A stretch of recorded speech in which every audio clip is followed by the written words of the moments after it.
Wait, did it work though? Oh, it did. I just have to edit that out. Hello, everyone, and welcome to episode 541 of the Constructed Criticism podcast. I'm joined by my co-host, Abe Stein. If I don't talk, will you not know that I'm here? No, I can see you. Dang it. And welcome back, Mason. You feeling better, buddy? I am. I actually just remembered I had to take a pill at 7:30. I just took it. You're doing an introduction. It was good that Abe took a sit down his intro. You're like, good thing Abe asked that question because I was swallowing a pill. Welcome back, I also don't know if I took it already today. And it's fine. Well, probably not the end of the world if I took two. Yeah, you know. One makes you feel good. How good would two feel? Well, I'm glad you're feeling better, man. Speaking of feeling good, it is a Training Grounds episodes. It is a Training Ground episode, and we're talking about minimizing decisions this week. It's something that was really close to my heart, and something that I wanted to talk about. That I talk about a lot with, actually, like a lot of co-hosts of this podcast historically. Like, this is something that Michael really believed in, that Matt believes in really hard, and that sometimes I think I'm really bad at, and I'm really excited to kind of talk about it today. Let's just go right into this. This is my training grounds. This is something that I wanted to talk about, and that you guys, when we run the meeting, you guys were down for it. But I'm just kind of read the blurb that I had for this episode, which is that in games of Magic, you feel overwhelmed by the number of decisions that you have in a turn, let alone a game. And one framework to help you both play faster and take less energy in your games is by removing or minimizing the number of decisions you need to make that impact in the game. This is something that we try to do in software a lot, which is my job, where you try to reduce the number of clicks, the number of tasks, the number of choices for a user to make so that they just engage with your software more. And it's because in software, each one of them becomes a barrier to entry. This is something that I've talked about in the podcast historically, but like barriers to entry in decisions or in deck choices or things like that. But I think that, these are the type of things that scare a lot of people off of certain things that can be fixed. Like, you can decrease them. I also think that this is also a very misunderstood topic, as we'll talk about it today, but today I 4-1'd a league with Boros Energy, and my opponent's like, do you have some serious lag going on? I was like, no, there's just a lot to think about. They're like, oh yeah, hardest deck to play. I was like, I actually do think this is the hardest deck to play in Modern. All your cards cost, 1 to 2 mana, and they all do 11 things. So yeah, I think that reducing the friction or understanding what things are important about it is going to be really important in this. So with that being said, what are things that you can shorten and minimize? Abe, I kind of wanted to pitch it to you here. Are there things that you notice yourself doing that you shorten and minimize today? I think that's a really hard question to answer because there are so many things. Yeah. That are you almost baked don't into, notice it, right? You do baked it into by heuristics that I have because, and I think that really was the first time it was introduced to me was in Next Level Magic, where Chapin talks about shortcuts, and the value and structure of shortcuts and heuristics, and how they exist as a way to alleviate the mental strain off of just your brain in playing Magic. I mean, I think the example he uses is talking about, making a decision in a booster draft of am I taking this card A or card B? And ideally, the way that you would know, for every situation of the decision you're about to make is that you would sit there and you would deliberate and practice and put time into what does my deck look like if it's 22 other spells and then card A and then 22 other spells in card B, and which one of these is better. but you don't have that kind of time to make that decision, and so you need to have some sort of system to make this pretty complicated decision a lot less complicated for you to grok. And I think that just about everything in Magic, down to like, what land do I play, when do I play it, which of my 2 1-drop creatures is the one I should play on turn 1 in this matchup, what is it that I'm accomplishing this turn? All of these things are questions that are really, very complicated at their core, just because Magic is a complicated game with a lot of options, and cards all have different implications. And if you don't have these kinds of heuristics and shortcuts that you can take mentally to alleviate that decision making, I mean, not only does it become impossible to play a game of Magic, I mean, it becomes impossible to play a Magic tournament. The amount of mental strain that you would have to go through to make every single decision, with the amount of deep scrutiny that it would ask of you if you didn't have kind of these things you'd figured out beforehand. It's something we talked about before on the show in episodes like things you can pre-plan and like just general things about preparation, is that like you said, it's about shortcutting the amount of and shortening the amount of actual actions your brain has to take in making the decisions you do, because each of those decisions, as much as in software you talk about as barriers, I think about them as attrition, right? Every click attritions out another in software, another user will say, okay, I'm not going to go through this additional action. Your brain is going to run out of resources to work through the actions too. It's almost like the click that matters. Like if we're playing on MTGO, then it does. If I picked a random click on this decision, would it impact the game? Like, or am I still in a favorable position? Like, does it really come down to like this choice mattering 11 turns later? Because in a lot of games of Magic right now, the games don't last long enough for that to be true.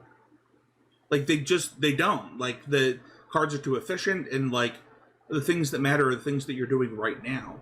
Whereas like historically on this podcast, we might talk about the things that mattered 11 turns ago, and like those games can exist. Like those games can matter. I mean, I think it's also just about what decisions are you shortcutting, right? What are the decisions that you're generating, pre-established conditions for that make your decision-making process easier, right? Like, you don't want to necessarily shortcut every single combat, right? You don't want to know beforehand, like, oh, I attack this creature into, this other creature every time, because that can be so contextual and change with all the information in the game at such to such an alarming degree that it would be completely irresponsible. But when you're talking about something like a mulligan, or talking about a sideboarding decision, or talking about sequencing your lands, those things can be a lot, right? They're simpler sets of decisions that can be just a lot easier to get into and build a habit of, so they're not things you're actively making decisions about, so you can save more time for those decisions which matter in gameplay. It really is a matter of what you short. I think that all of things that you just said, because what in a lot of ways we're talking about building and breaking down heuristics in a lot of ways, and you need to build them before you can break them down. Like I think that if you don't know what you don't know, you can't possibly break your own rules and know when it's appropriate to break your own rules. And this is why in coaching so often I'm like, what are the rules of the format you're playing? Because if you don't know them going into it, like, you're gonna break them a bunch, you're gonna have problems with these rules of engagement, and you're just gonna be throwing things at the wall. You mentioned mulliganing. I think this is something that like is really easy to goldfish or replicate, where this is the decision that like you should know the type of the range of hands that you are able to keep. And then within that range of hands, you should know what cards matter in a matchup in games 2 and 3, or if you somehow know game 1, like, you should know that range. That's a thing that you have control over knowing before the tournament starts. Now, can you break that rule? Like, is there a reason to break the rule? That's going to be true of everything we talk about today. But I do think that, like, that range of hands is something that you should know. Like, going into the RC in Portland that I'm currently preparing for, whatever deck I play, I need to know my range of capable hands. And why they're capable. And when they're capable. Against who they're capable. That's something I can control. Yeah, I mean, it's hard to say because there are so many combinations of hands, but even just understanding sets of parameters, which you can use to evaluate a hand at a glance, and then think about it more, right? It's about landing, at least for me, when I'm considering the shortcuts that I have, it's about landing on what is most likely a correct decision before determining that's the correct decision, right? It's about landing your decision-making dart as close to the bullseye as possible, so you can then tune and adjust and say, okay, what is going to be actually the right decision? You know, this is what my gut is saying, and this is what, you know, I kind of know is acceptable. But now that I, you know, with that in mind, does that make sense? I use the example a lot in coaching, in demonstrating the skill of when I was playing Hammer, and like Hammer and Murktide are two of the best decks. Something that I always, you know, kind of credited as the way to win that matchup as Hammer was to never keep a hand that didn't have Esper Sentinel or Urza Saga. Like, I would mulligan to 5 or 4 for one of those cards because they just broke the paradigms and matchups so severely that it made it so that it was very difficult for the Murktide player to catch up. So if I didn't have those cards, I knew that hand had to have something extremely powerful for me to keep it, because otherwise it doesn't have my best opening, right? That doesn't mean that every hand that doesn't have that is something that I was going to mulligan, but unless it was like turn 1 Cigar Aid, turn 2 Stoneforge, like pure steel, like if I have it all, Yeah. outside of one of those two things, then it's different. But you know, I have to have a really good reason for not keeping a hand that meets those parameters, and that's like just how I minimize the decision of, okay, I'm looking at a hand and it has, you know, these 7 cards in it. Is this good? Is this not good? And spending, you know, a minute or two thinking over the decision, what matters, how that hand plays out. You know, I've already done that research and have that awareness coming into the match, and so it makes so that during the tournament, I'm exerting less mental energy. And that is a very, very valuable faculty to hold on to. Yeah, I think one thing about today's episode is the name Minimizing Decisions is way better of a title for a podcast. But at least in my opinion, a more accurate name is Front Loading the Work, right? Where like a lot of what we're doing is there are things that you can control and are constants. And so like if you listen to the core of what did Abe and Spencer really just describe for the last couple of minutes, they're like, hey, my goal going into a tournament is to understand my deck's role in the dark and then how it relates in context to other decks, right? Like I love Abe's example there of Murktide versus Hammer. I think that's a really detailed and also very clear example for people, but you should be knowing those sort of things for all of your decks, right? Energy versus Demir, energy versus Eldrazi, you know, Eldrazi versus this. Those are all things that going before the tournament starts, you can have like a clear understanding. It's something I bring up a lot in coaching is like having a guide to the matchup. And the guide to the matchup might include, you know, hey, I sideboard consign to memory or whatever, but it has like a little lesson plan of like, this is my role, this is what I'm trying to do, this is what they're trying to do, and these are the cards that matter. And I can sort of do this work, minimize my choices later, and I have that information internalized so that now when I'm sitting at the table, I can double check, like for the example, the mulligan, and be like, hey, is this a hand that breaks the rules, right? Like, I bet you if Abe was on the play and I told him he had a hand that was like, you know, Sigarda's Aid, a couple Ornithopters, and a couple Hammers, you know, he might be willing to at least consider that despite having not the cards we just talked about, right? That's a hand where it's like, okay, this maybe actually breaks the paradigm. let me consider this a little more because I know the macro, the big truths of things. And I'm trying to prepare myself for sort of, the widest possible thing that can occur.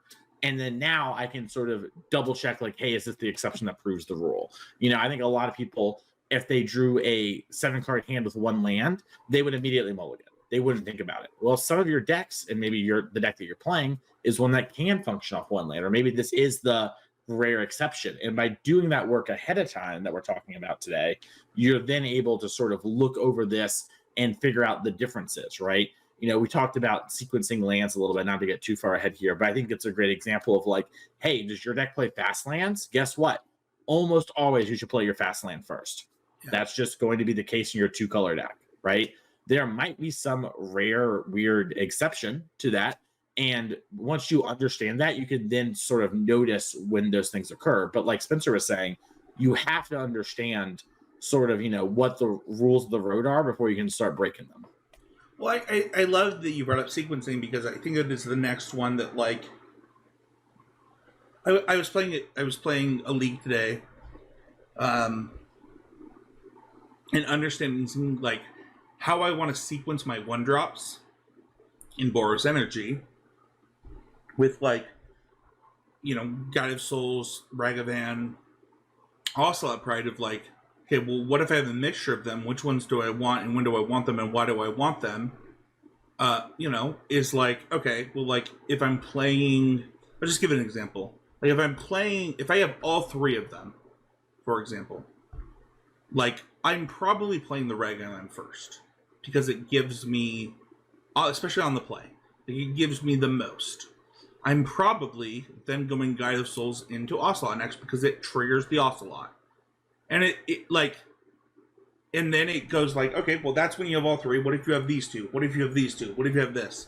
And like, that is something you can know in the dark, what you're doing when you're doing it. Now, sequencing in very unique situations is something that you probably should spend the mental energy on.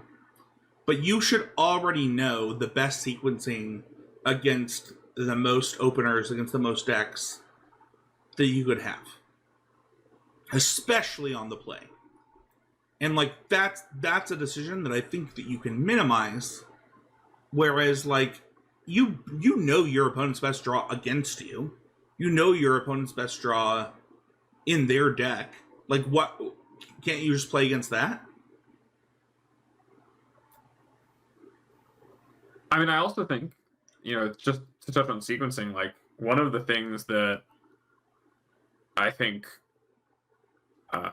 comes up a lot, especially in Pioneer with the Phoenix deck, is like cantripping, right? Like, the sequencing return, I know before I start my turn and start casting spells when I'm playing Arclight Phoenix, I'm going to want to cantrip before I commit to making decisions that are impacting the board. If I know I have mana I'm spending on cantripping, I want to see the most amount of cards, right? These are things you can do that minimize the decision of when do I play spells. And, there's a lot of free room by developing just simple frameworks that logically make sense about how your turns flow best for you, right? Seeing more cards and seeing more options before committing to your decision gives you more information to make an informed decision, right? Casting, you're casting a Thought Seize before casting, a spell that kind of depends on the information that you get off of that, or gaining information by bobbling the top of your opponent's deck before them doing anything else. All of those kind of seem, they seem obvious when you really think about them, but those are things that you can always get in the habit of that simplify and minimize your decision. You have to learn it first, right? Like, it's not like I had an exact thing today. I'll just give an example of sequencing my lands, where I had a Marsh Flats and an Arid Mesa, and Mackling was like, hey, you should play your Marsh Flats first, because Arid Mesa can grab, Plains and Mountain out of your deck. I was like, cool.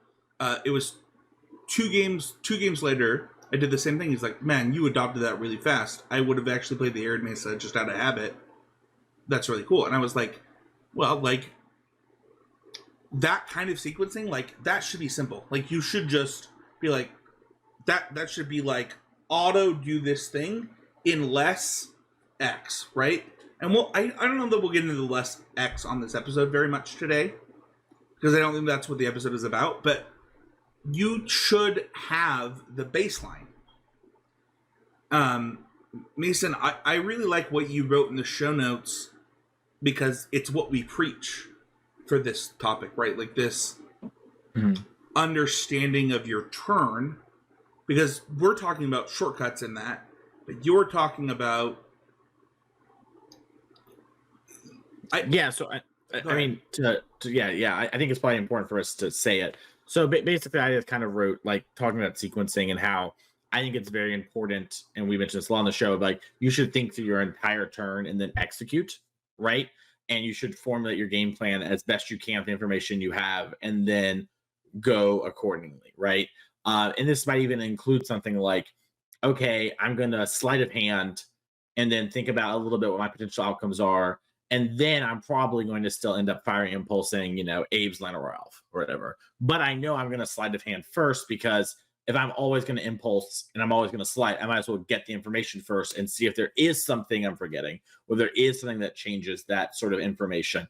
It also, like a smaller thing is it doesn't bleed as much information. And I think sequencing and thinking through your entire turn and executing is so important. One of the things I tell people a lot in coaching is, we talked at the beginning of this episode how we front load a lot of the information, like what's my role in the matchup, what am I trying to do.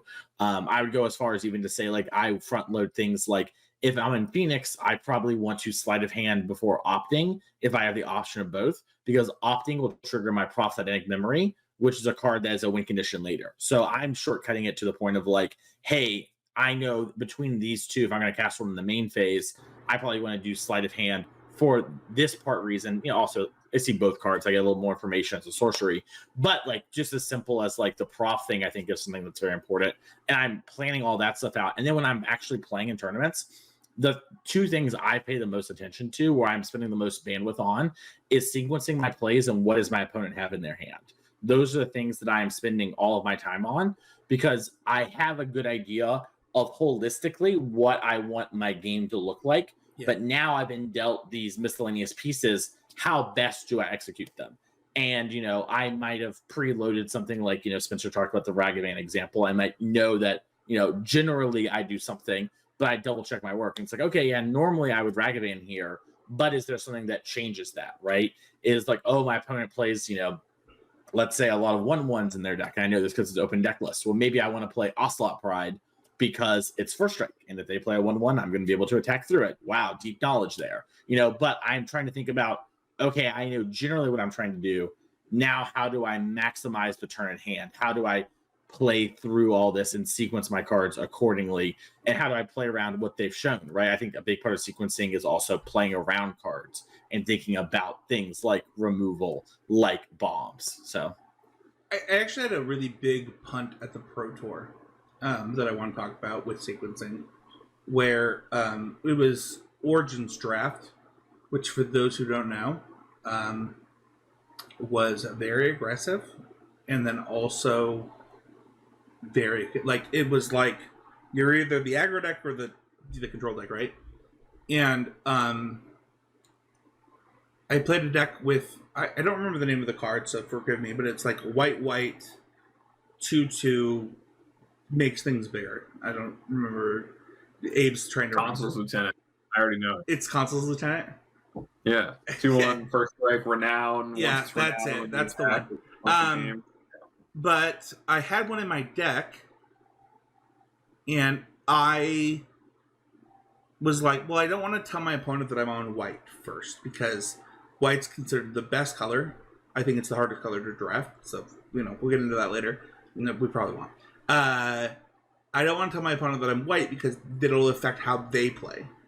So I played a green land, drew Consul's Lieutenant, and then was like, I'm the dumbest, stupidest idiot in the whole world. Definitely cost me this match on day 2. And I just think that, like, something that simple of, like, you have white spells in your deck, you're playing limited, you should lead on a white land, Because if you draw it, it's the best card in your deck. You're gonna want to play it. Like it's that simple. Like it's that simple of a shortcut that you should already know. That I should have already known in the Pro Tour. That simple. Like it. And I like what Mason said about like. I mean, I think that when you're supposed to break the rules, you're supposed to break the rules, but you have to have the rules first. So I like what Mason said about front-loading information. Like you need to already know that. This is something that Abe, you did really well at RC San Diego, where you front-loaded like the white decks, the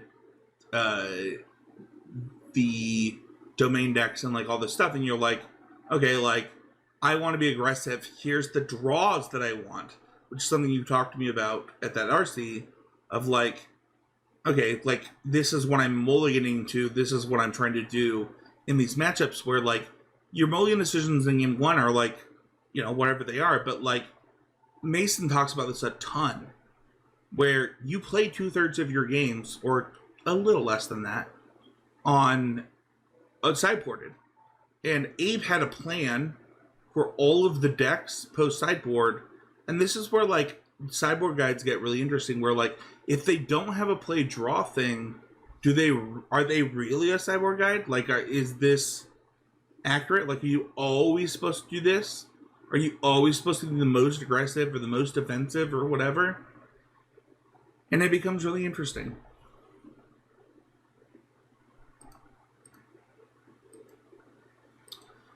The next thing is using removal to me. Like, I think that, like, a huge percentage of the time, I should know how my removal lines up in a matchup in Constructed, because I have how much time to prepare. Like, if you're playing against a brew, it's whatever, but, like, if I have Fatal Push versus Chain to the Rocks versus whatever, like, I should know which removal spell should go where. I don't know. I think this is something that is easy to understand after you play a match like a couple of times. But Mason, I would say that you would say that this is easy to understand on paper. Yeah, I mean, I think it's just something you can look at, right? Like, if you just look at the decks, you can kind of figure out like what cards matter the most.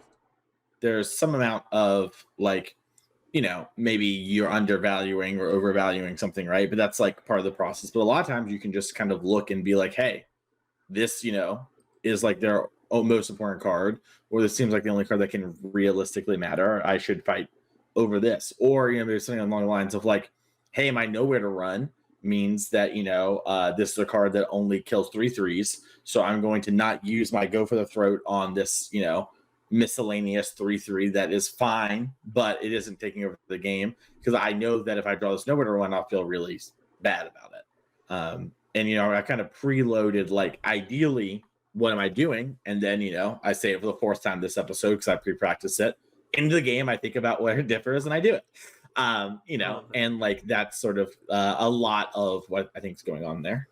I think that like the best example of this is actually in Modern with Shoot the Sheriff, where like, let's pretend you're playing a Murktide Mirror. If you shoot the Sheriff like a frog, and then you lose to like a Murktide, like is that the best use? Like, what is the best use of your Shoot the Sheriff? Maybe the Mirror's the wrong example, but like they like you have Fatal Push for Frog. You have like a lot of different things that kill Frog, right? If I shoot the Sheriff, it's like, okay, well, most of these lists play 1 to 2 Shoot the Sheriff. Now all of my Oculus and Murktide are free. Like it's just over. Like there's nothing you can do about it now. And I get to free reign that type of thing.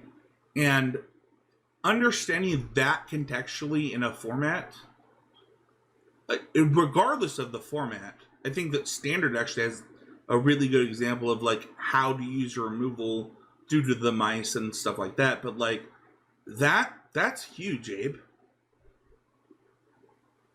Yeah, I mean, I think that there's a lot of really thinking about all of these examples, be it for lands, for removal spells, for creatures. Like the number one like takeaway really is you can and should put the time into like mentally preparing before you're playing these games in tournaments. By having an understanding of which cards are your best cards in most situations, right? Knowing that you're able, an opportunity you have to spend a resource like a removal spell, or to play a land at a certain time of the game, or to, play a creature and have it begin impacting the game at an earlier time rather than later. All of these are very consequential decisions. I mean, even thinking about that we're talking about earlier in terms of like threats in Boros Energy, right? If you have the option, maybe on turn one, you had to play a removal spell because your opponent played a creature you have to answer. Maybe on turn two onward, your Ragavan is more valuable to be in your hand because it has dash and your other creatures don't. So it makes sense to hold on to it. But unless you really sit there and think about the quality of your cards in these situations beforehand, you'll have to think about it in order to make the correct decision afterwards, right? You'll have to think about it in the moment. Right. And any time and energy you spend thinking about those decisions that you could have thought about beforehand and you could have prepared for is zero sum taken away from the mental energy you have to focus on things like what Mason's talking about. Think about what's in their hand. What are the cards that are important? I think that, and I don't know how you guys feel about the statement, but I know that at times where I felt at my most plateaued, Magic felt like a game where both players were just drawing their cards and then playing them out, and whatever was coming off, like the games were dictated by the top 15 cards of the library. And why is that? In part because I lacked at those times an understanding of how to influence my games more. But also, I lacked that because I was spending more of my mental energy on figuring out how to, like, correctly sequence my games or correctly make these decisions, that I wasn't able to open my mind to a broader sequence of the game that then I was because I had done this work to front load it and then had more mental energy in the tournament, or was able to make deeper runs because I had more mental energy over the course of the tournament. I think it's like a question. Did you fix this by playing limited? Like, was limited just playing limited and getting back to the basics of like understanding what a matchup is about, what a card is? No. The way that I got through it every time was realizing that I was like, I would get to the point where I realized that's how I was feeling, and then I would have to just take a big psychological step back and go back to reviewing games and to like doing a lot of behind the scenes VOD work and like deck list reading and like digging into the macro of the game again, to then think about, okay, what am I not understanding about the games I'm playing? Where am I not taking advantage of edges that are present? And then, or just becoming so familiar with them that I had more time to think about the opportunities I had to change the outcomes of my games. Like, that is not, it was not actually about changing the way I was playing so much as it was changing the way I was approaching things and thinking about things differently. Because often it was really, for me at least, a cycle of like, I feel like I'm playing the best I can play and then not achieving the results I want. So then I have to go back and kind of change the way that I'm playing because I don't think it's the best I can do. I love that. Mace, you have a really good thing in the show notes here. I'm just going to read it. Don't fight over cards that don't normally matter in the matchup. It seems obvious, but we all do it. Yeah, I mean, I think, well, really what you're actually saying, and I think a little bit of maybe what Abe's doing, but said in a different way, is you're autopiloting, right? You're not actively thinking about what's going on, which I think is a real, something I was going to say at the end of the episode, I'll say now. You should be actively thinking in your games. There is some people take what we're talking about today too far and do not think about what's going on. And every Magic game is this weird puzzle you should be thinking about. And you can take this, to a bad place. But regardless, I think, like often there are just key cards that matter in a matchup. And like so often I feel like when I lose games, it's because I just kind of like threw my removal spell around, like I played some like weird sealed format with my girlfriend when she was here last week a little bit. And I kind of just like fired off a removal spell on like this like pretty good card, but it like wasn't even really that big a thing. I just kind of, my mana was spoken for the next 3 turns. And I was like, this is going to do like 9 damage. I'm just going to fire this off, And then she played like, some like Sarah Angel type card 2 turns later. And I was like, yep. And I just like had 1 out of my deck, didn't draw and lost. Right. And so, that was a moment of me just kind of being like, well, I don't know. And if I had taken a moment and thought like, well, there are things I can do to stop this. Like, is it even that big a deal if these happen? Can I beat a flyer? And if I just stopped and thought about those things, I probably would have, come to a better conclusion, or at least, been more informed in my plays, and not have been, the mistake was more like not thinking about these things than it was doing the removal spell. I love that. I think that I'm going to skip some stuff because I think we covered most of the stuff. But I just want to highlight that, like, what Mason just said is true. Where, like, this is my weakness.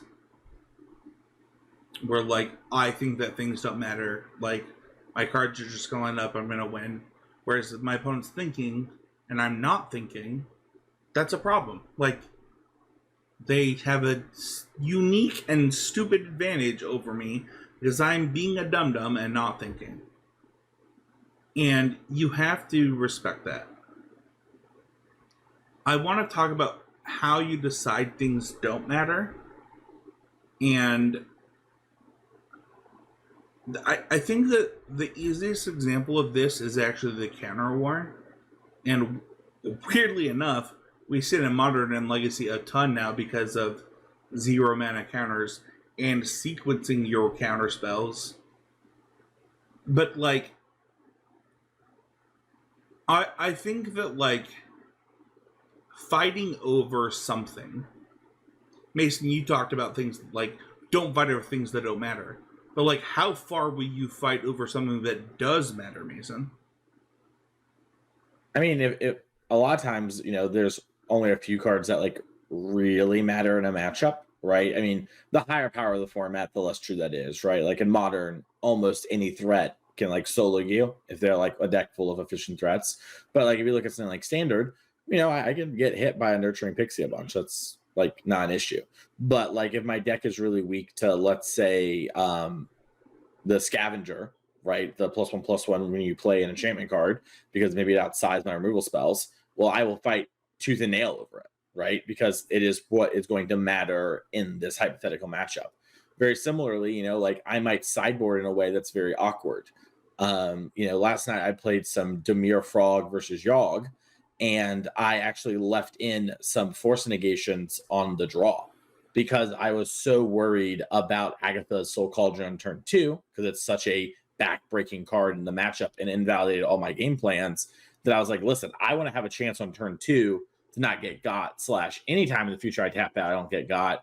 And even though most of their deck is creatures, post-board they add a couple more non-creature spells, and they have so many non-creature spells that are good enough, like Quarter Calling, Green Sun Zenith, that I think it's fine for me to, I think I brought in like 1 or 2 force negations, where normally I think people just cut all of those, right? But I was so worried about Agatha's that I'm willing to have a dead card in a lot of spots in order to not lose to the card Agatha Soul Cauldron. Where even, honestly, it's not even not losing it, right? I'm still going to lose a percentage of the time. I'm just upping my games where I would lose to Agatha's. I'm lowering the games where I would lose to Agatha's. I'm upping my chance to actually beat that card. Sorry, I got a little tongue-tied there. But that is how far I will go. Like, I will play a card that is dead for most of the game in order to fight around the card that actually matters, given certain context. And part of the context is I'm a Psychic Frog deck, right? Worst thing that happens to my force negation, it's a +1/+1 counter, right? But I think having those thoughts and trying those things, that's where the preloading comes in. That's where like, okay, what am I going to be doing? And then knowing that's the thing that maybe I could do, and I'm at the RC, maybe I'm playing Dimir, Murktide or whatever. I look at my Yogg opponent and they have a lot of powerful non-creature spells in their sideboard. Well, maybe I know that like, hey, the first Force Negation was pretty good. Their deck's built in such a way, I think they're going to bring in these cards against me. Maybe the second one's good, And now I kind of like done that work, thought about it, and I'm willing to go to heaven and earth to beat the cards that beat me. Dude, Abe, you were nodding like crazy while Mason was talking. The listeners can't hear this because it was visual, but like you loved it. I mean, it's hard not to love it. I mean, Mason really, drives home what I think is one of the biggest, longest running things of the show, which is the plan beats no plan, right? Yeah. Having plans is the easiest way to both shortcut the amount of thinking you have to do and cut that down because you've done it in advance and you're coming prepared across everything, right? Not just across a single matchup, but just in general, knowing what your plans are with your deck and how to execute to them, and how to really leverage the knowledge that you have of, either a format or of your deck or of, your opponent's deck to eliminate extraneous decisions from your mind so that you're able to focus on the things that really do matter. And, be it that you are willing to do something unconventional, like have the Force Negations in against Yawgmoth. Something that actually I was watching a friend of mine play Dimir against Yawgmoth in a league last night, and we had the same conversation. I think it's actually really, really funny it comes out that you brought this up. Funny. Because I was like, yeah, Force Negation does seem like it sucks, but there are a few things it hits that are very good, and Soul Cauldron I don't think you can beat. And when we started talking about it more, it's like, okay, well, the first one probably fine if we don't have anything else to bring in, but like, on the draws is 2 or 3 better. And by having those conversations, and I think it's one of those valuable things of playtesting, right? Is when you have those conversations up front, and you have those conversations beforehand, you have more information in your mind, more awareness to the problems that you're going to encounter, which then mean that you have already done some of, if not all of, the work in making these decisions. And obviously it's entirely subjective in some of these cases where you do need to make sure you're still exercising judgment. But by building that awareness and having a framework in mind of like what is typically or is not typically, like what are the things that really should be on my radar, I think it makes it so that you're able to make those decisions so much better. And that's just really the most important thing. I love that. That was great. Thank you. Okay, I'm going to rapid fire this because I think that this is pretty easy about things that you can eliminate. If you're listening to this podcast, you're like, what's my takeaway? Like, what can I eliminate really easy? First of them are bad hands. We all agree. I think we'd all put our hands up and say, like, keeping a bad hand is, like, the easiest way to lose match of Magic. I think that, like, we've talked about this in ad nauseum on the podcast of, like, don't do this. Like, you're more likely to win on a 5 than a bad 7 at this point in Magic due to the Mulligan rules. Don't do it. Bad blocks. Like, it's funny. I attribute this to Mason in a lot of ways, where I should maybe attribute it to Abe because of his, like, always, like, going back to limited like me. But, like, don't make a bad block. Like, why are you blocking should be a question that you should already know. And then easy blocks, the other side. Like, yeah, this is obvious. If they have it, they have it. If they don't, they don't. There was I don't know if it was a podcast or an article before Pro Tour Origins that really helped me, that talked about, like, in a lot of cases, you need your opponent to have it. Like, you need to force them to have it. Because they are incentivized to pretend that they have it. obviously we're in a world with monstrous rage, so that's not always true, but like easy blocks are like easy. You should not take unnecessary damage. Like you need to, this is a thing that's true in like fighting games that I'll talk about right now, where like you should weigh risk and reward. What is the risk for attacking here if I don't have it versus if I do have it? And you should weigh it. Like forcing them to have it is something that people talked about in Magic like a long time ago. Combat tricks have gotten really good, but this is true. Like you should know if there's an easy block, you should make it. And then clear sequences. We already talked about this a little bit, but like understanding like the level 0 of your sequencing should be something you already know going into something.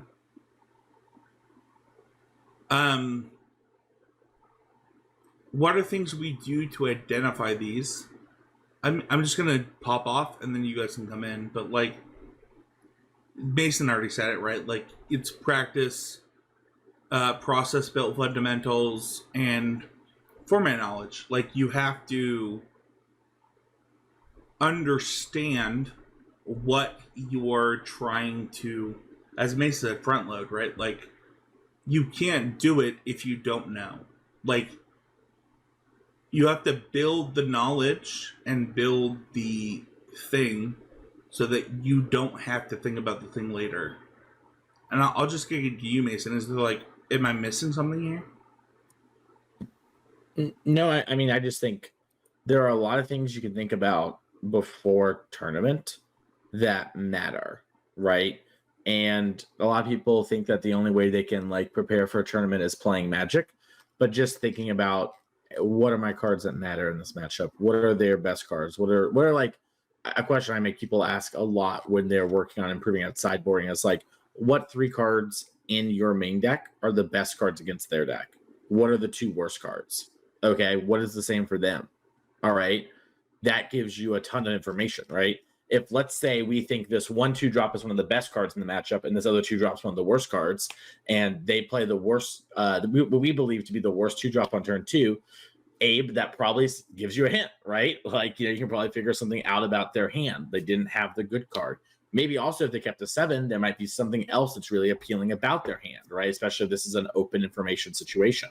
And so that can be very helpful. And then that can also help you with your sideboarding. Now you're like thinking about all these other things. So I think there's just a lot that you can do to front load this work and put you in a position to, be in the tournament and then really focus on the game at hand.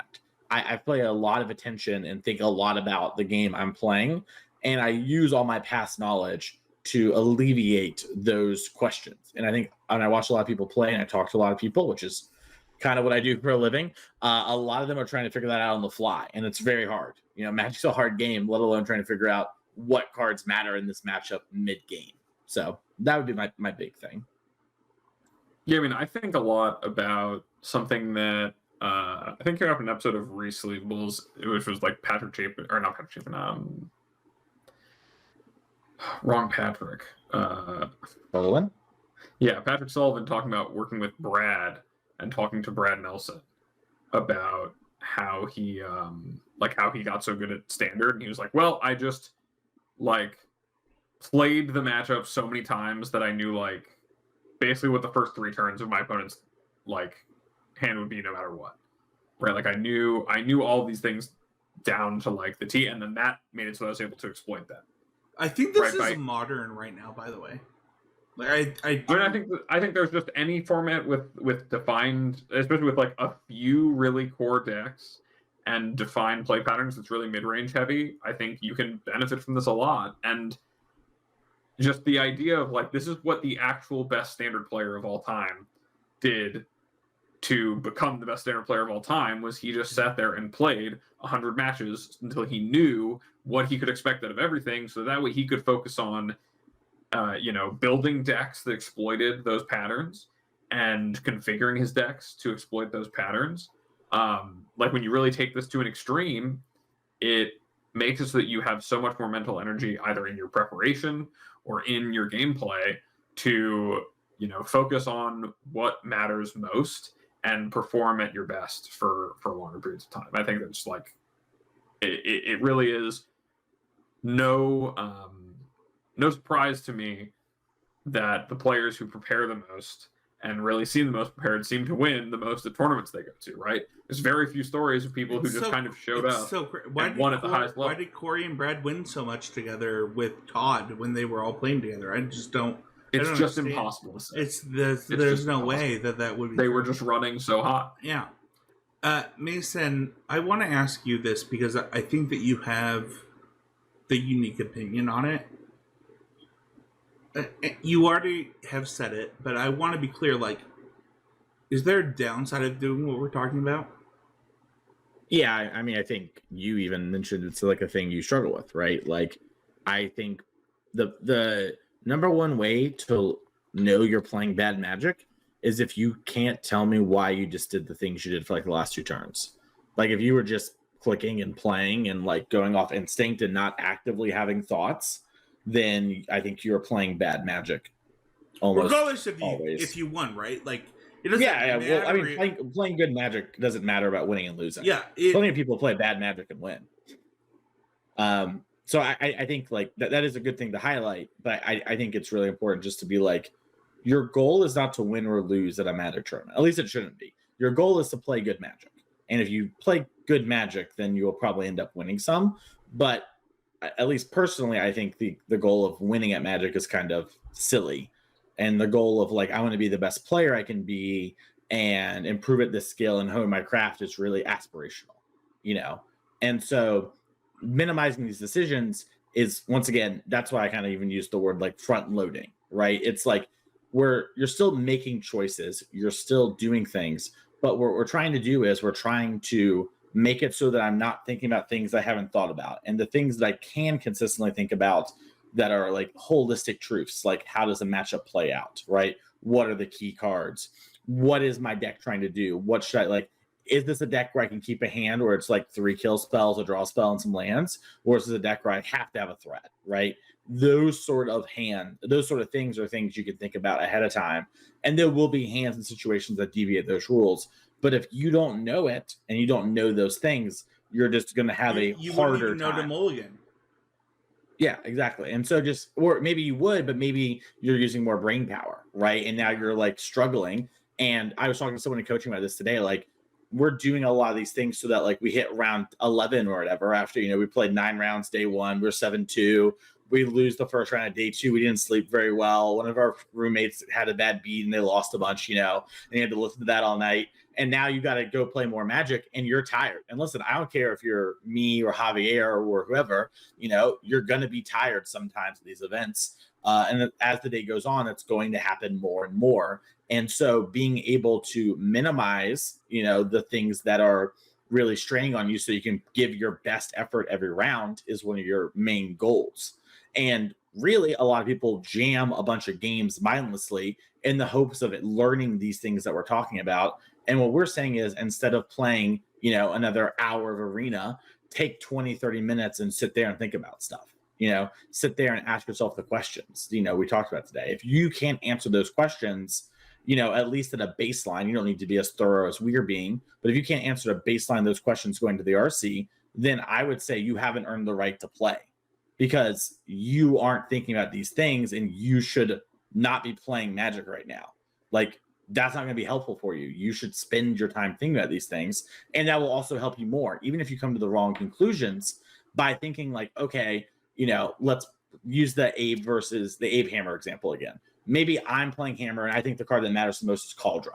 I go like, hey, Stoneforge Mystic matters a ton. They can't kill a Cauldra. It gets around counter spells, blah, blah, blah. And that's my thought process.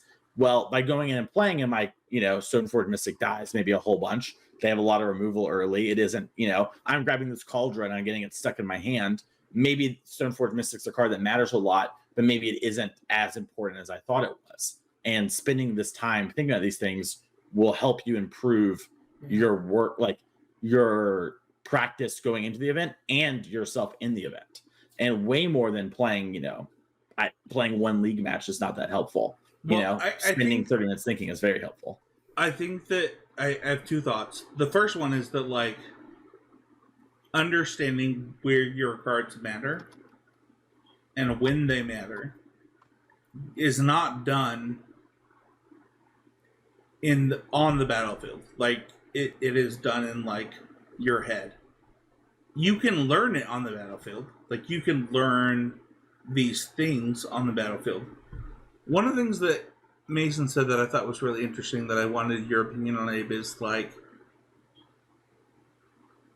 you have options. Like you can be a grinder and grind.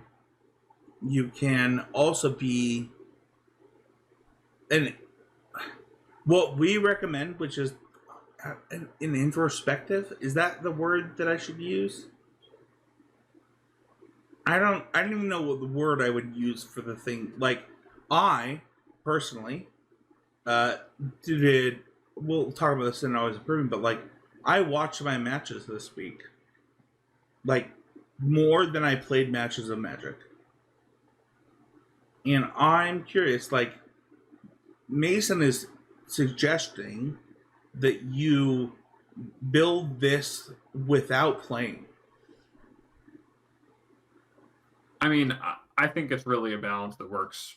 It's down to you to figure out what balance works well for you. I do think that, and I've been a pretty vocal proponent of like you should be doing a bit of both. Like if you should be playing matches and reviewing matches. You should be looking at deck lists and forming ideas and then playing matches. Right? Like all of these things help you build the model in your head of what the format looks like and how your deck should play.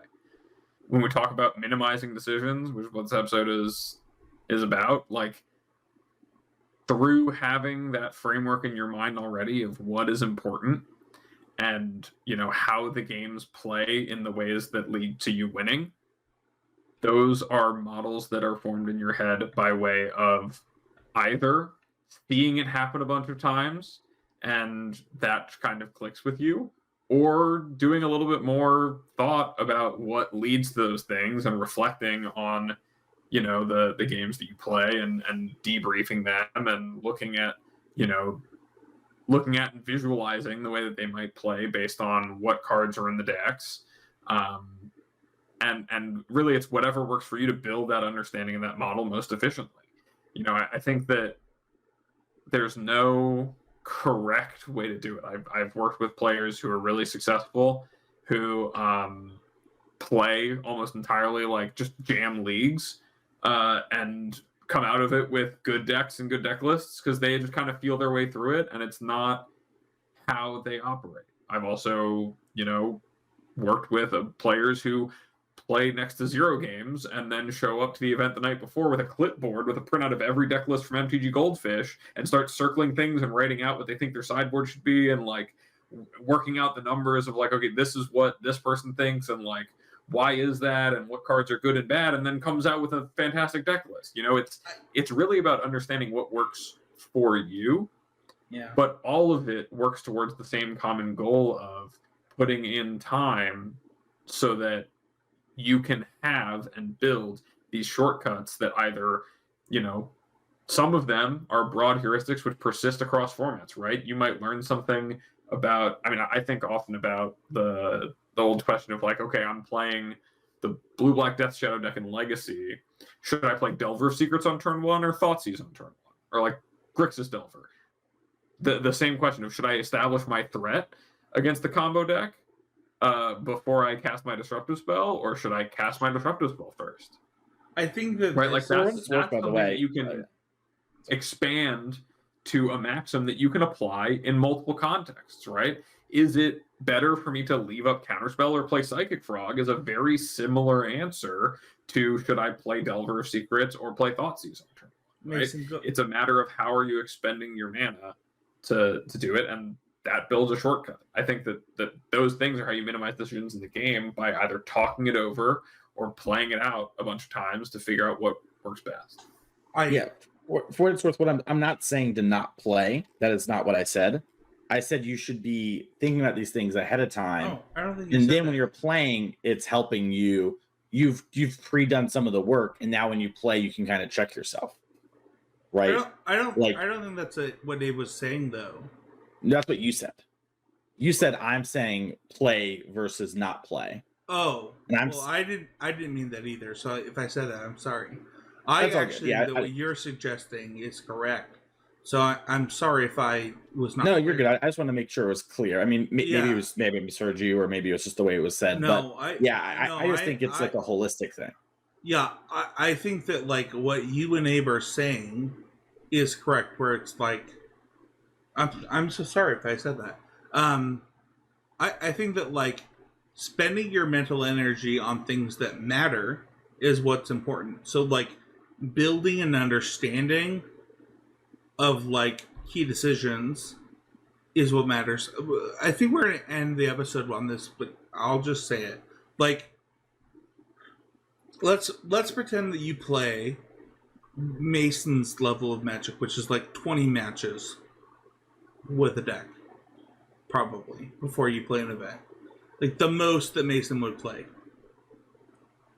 No, I played like 100 or 200 for the spotlight. Okay.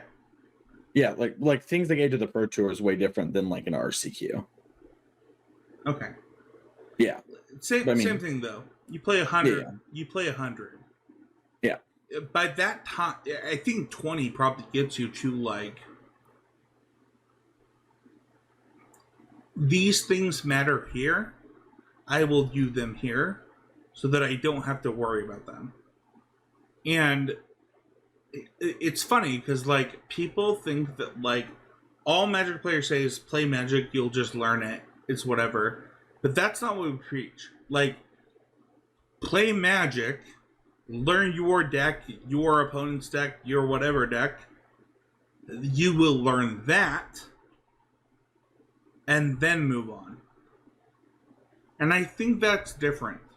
Like I don't think you can shortcut a decision that you've never had before, right? Like you can't minimize a decision that's like, well, do I counter this? I don't know. I don't know if this matters. You have to actually understand, like, Mason, you highlighted this really well of like, does this card matter in the matchup? If I'm gonna counter it, like, is it worth the card? And I think that for me, like a lot of people do what I do, as you pointed out, of like autopiloting, where they're like, oh, I don't know, none of these cards matter. I'm just gonna win because my deck's better, and that's not true. That's just not how it works. We want to give a Patreon shout out to Jeremy Smith. Thank you so much to Jeremy. And then we want to give a special shout out to Big Dax. With our Patreon question, you can become a patron of $5 or more. Ask a Patreon question. What is your personal favorite skill in Magic and why? I'm thinking along the lines of mulliganing, deck selection, tuning, etc. We'll go with you first, Mason. Macro game planning, like understanding what matters in the matchup and playing towards that. Having a plan. Well, just understanding what we're both trying to do and then navigating that information. Like, I know you want to do Y, I want to do X. How can I further my game plan while keeping yours at bay? It is definitely the number one thing that helped me today. What about you, Abe? Mine's probably attacking. I love attacking. Attacking is just, not only is it very fun because you get to get your creatures in, but also, I don't know, I like thinking through the puzzle of like, how will my opponent block for all the different combinations of attacks I might have, and I think it's just pretty satisfying. Mine is honestly on the question, like mulliganing is like broken. Like I can't believe that we get the mulligan rule that we have right now. I think that mulliganing is completely busted, and we should honestly change it. Like, I actually think it's too good. Mason, what do you think about that, though? Because, like, Like the mulligan roll. Yeah, I think it's too good. I think it's too good to mulligan. I think mulliganing is slightly too good, but I think having games is better than having more non-games. I probably would personally like try to aim for something better, and I think long term we'll probably get there. But there's no chance this stays, right? I think there's a chance. We've had it for like 5 or 6 years. I mean, like a real question is like, is Magic more fun with a different mulligan? And I don't know what a mulligan would be, right? Like, so it's like it's hard to compare and contrast. I believe there's probably a mulligan that is better than the one we have. I just don't really know what that would look like because I haven't really thought about it. I think this mulligan's really strong. I think it really like makes games a lot more repetitive and like that sort of thing. Fives are too good, in my opinion. What do you think, Gabe? Mm-hmm. I've said it for a long time. London Mulligan's way too good, but we're too gone. We're gone. Like, what do you mean? What are we talking about here? What are we talking about here? 2025. It's 2025, Spencer. What are we talking about here? It's so good. I was playing. What are we Boros talking today. about? Like, it's 2025, and you're bringing up the London Mulligan. I'm just like, saying. I was playing Boros today, and I was like, "Who cares if I have the one ring? Like, you're just dead. Like, you're dead on turn 4. What is turn 3? I don't know." You can check out our sponsors at untapped.gg. We talked about it ad nauseum last week, Abe. And I got multiple messages of people. They're like, "What do you mean? Like, how do I do this?" And it's in the show notes. Just click the link in the show notes. If you're listening on Spotify, Apple, YouTube, wherever you're... People are like, "You get $1 if I click this link?" Yes, I do. Yes, I do. Yeah, you just click it, you download it. You download it. It's all done. That's it. That's it. Come on. 33 cents a piece. It's way more than that. No, for each of us. 33 cents. Oh, sure. Yes, that's accurate. Mason gets 34 because he's the prettiest. Okay, I'll give Mason 34. The swag store is also something that we got something in our Discord about. It is in the show notes. Like, every week, if you listen... You want a jersey, a water bottle, whatever you want.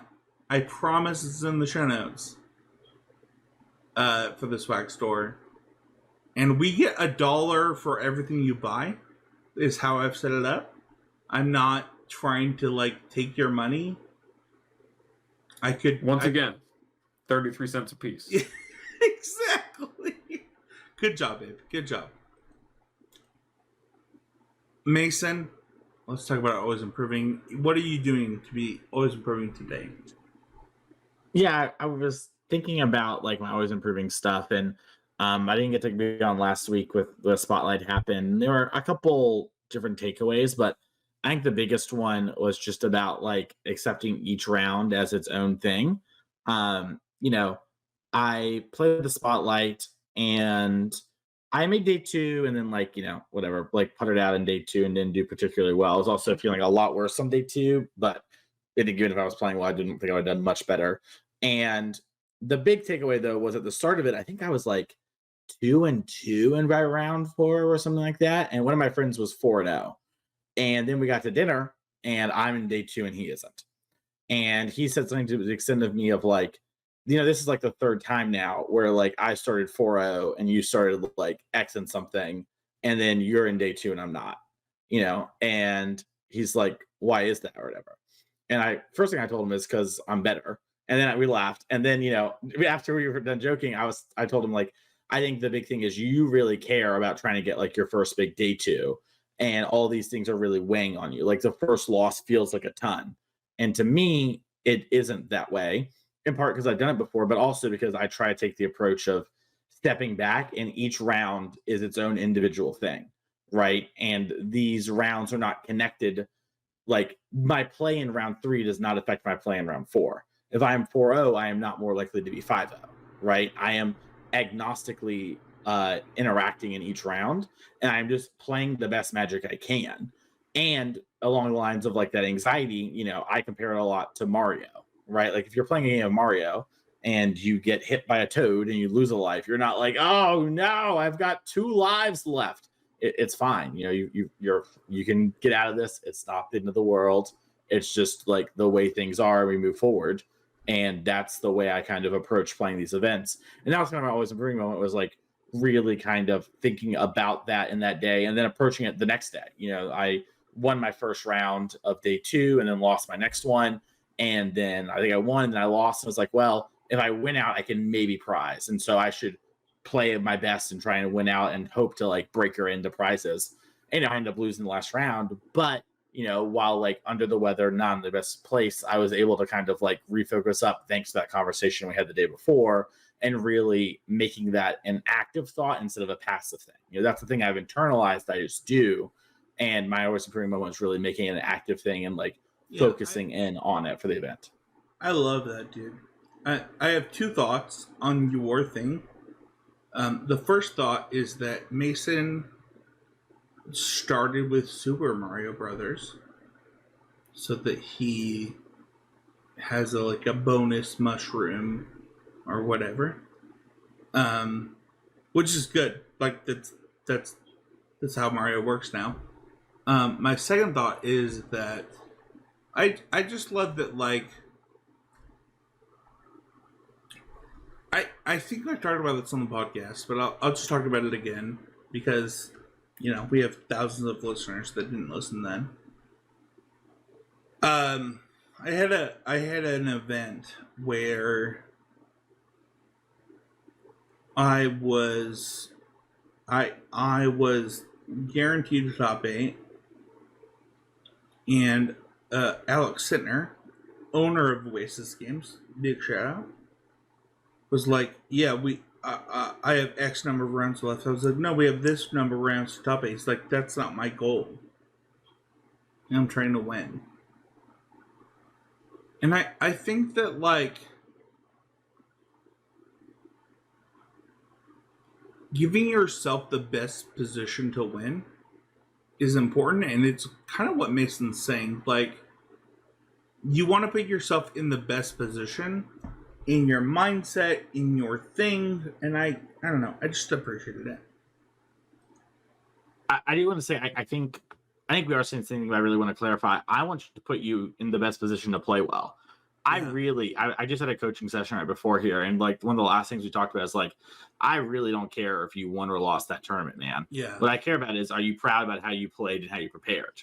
You know, and like going into this next event, let's fix that. You know, let's make sure we're proud of our play and how we prepare and go accordingly. And, you know, like not getting tilted because we lost to Bonnie Paul joins up or whatever is a part of that. You know, so but yeah. What about you, Spencer? I can go.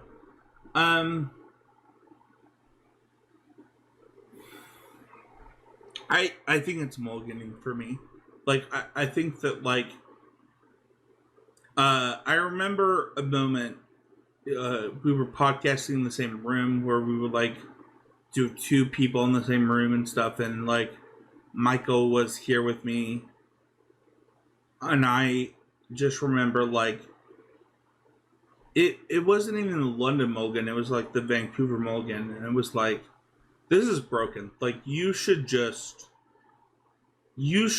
mulligan. Like,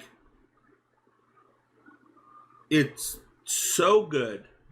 Like, it's so powerful. And understanding your mulligans was really powerful then, where, like, every 6 was, like, way better than a bad 7. And I was talking to Matt Kling today, former co-host of the show, and I think every 5 is, like, the same now. Like, I think that, like, if there is one skill you could get in Magic, it's just to mulligan correctly. Like, it'll increase your win percentage by more than anything else. What about you, Abe? Yeah, my always improvement this week came from a bit of an awkward situation I had on Sunday where there was an RCQ about 15 minutes away from me that I really wanted to play. And I realized that the deck that I was going to borrow, because I don't have my standard cards together, I actually did not have with me and was not going to be at that event. So rather than kind of like chalking up the day as a loss, I was able to spend the day kind of getting a bunch of things done productively on my to-do list, and also led to me playing the standard challenge that afternoon.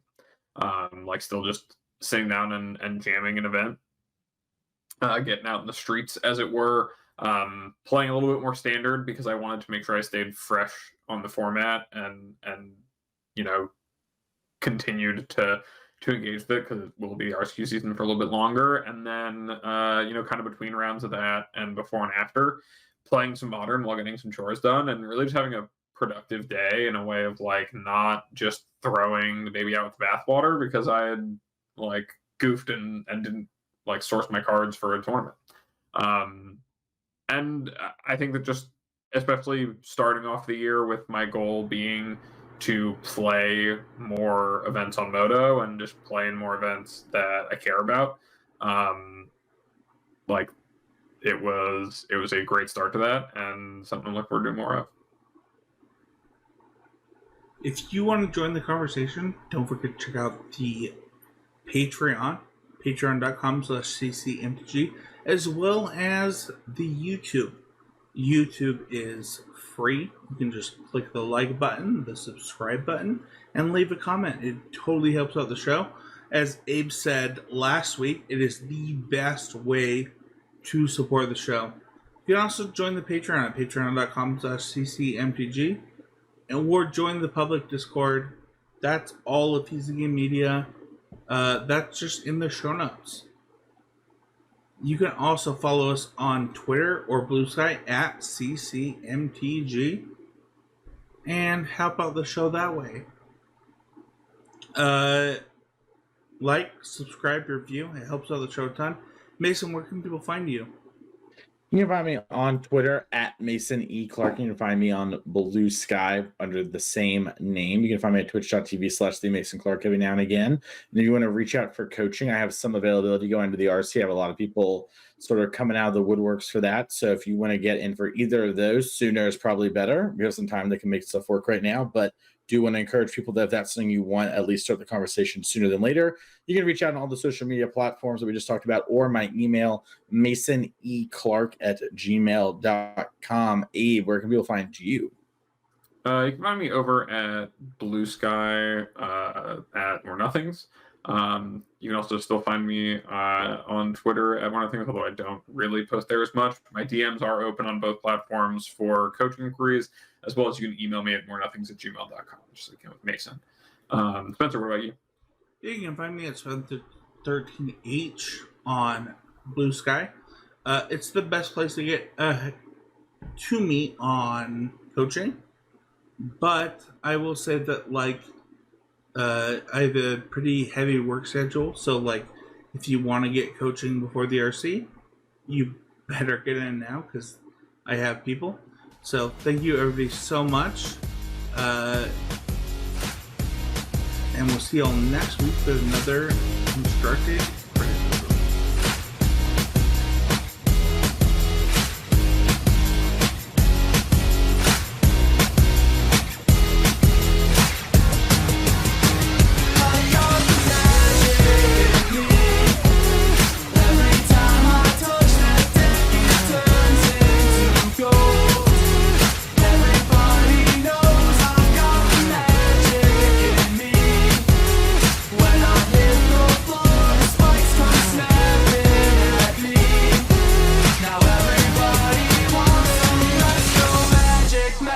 Magic, magic, magic, magic, magic.